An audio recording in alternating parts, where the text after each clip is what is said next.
If you love stories about Thomas and his friends around the island of Sodor that met each other through thick and thin, big and small, strong or weak. It was a perfect day on the island of Sodor where Thomas and his friends are working hard. Engines like Thomas, Edward, Duck, Percy, Oliver, Toby, and last but not least, James and Gordon. They always keep whistling at each other for a friendly beeping sound. Whether they work hard, whether they quit. But they don't quit unless Sir Topham Hatt told them so. There is a big engine named Gordon who races along down the track.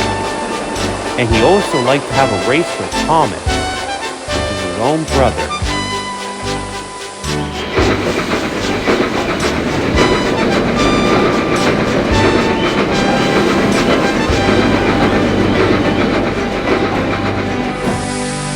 Later this evening, Sir Topham Hatt has a very important job for Gordon. Gordon, I need you to collect some scrap metal for Edward at Brenda Docks. Yes, sir, said Gordon doubtfully. Then Gordon wheezed away to fetch some scrap metal for Edward.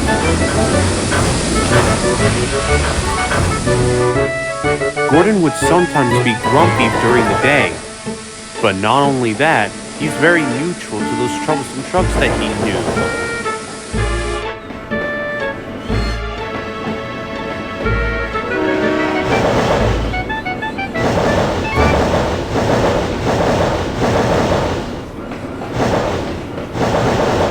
And after a few minutes, Edward was coupled back to those scrap iron for the troublesome trucks for the scrapyard.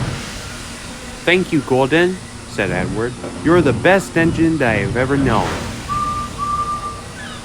You're welcome, Edward, said Gordon sternly, and he wheezed away. As Gordon watched Edward go by, he noticed something right beside him. There right beside him was a rusty scrap engine that he could not remember from the past.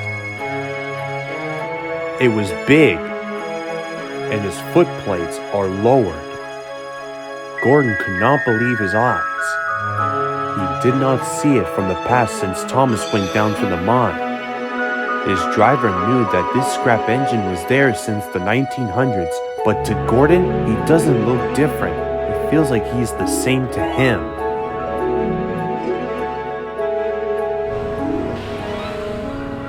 Gordon stayed silent for a moment. Then, he went back to the sheds to tell the others.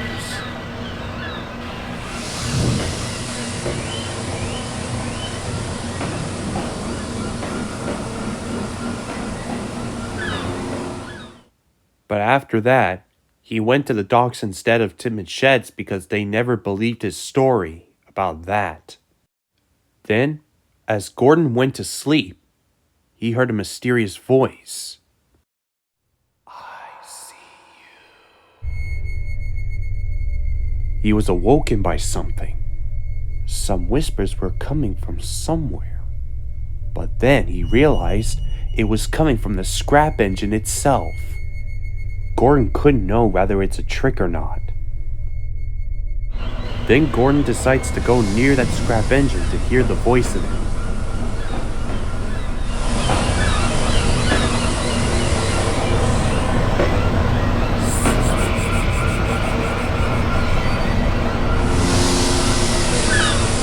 Gordon stared at the scrap engine.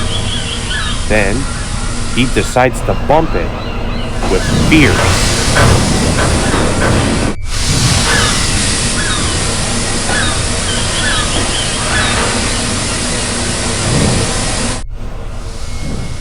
Then Gordon went back to the sheds to not tell the others, until...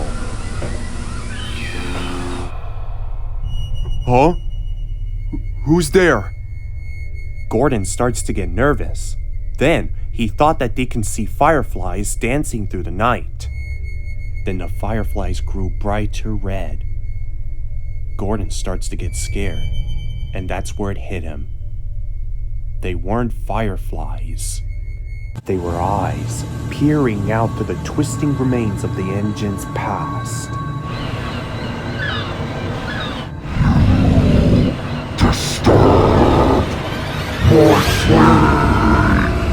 Gordon jumped as a face appeared on the engine that he recognized before. Yoinks! Shrieked Gordon, and he raced away as fast as he could while the engine and his Spectrum friends vanished into the night.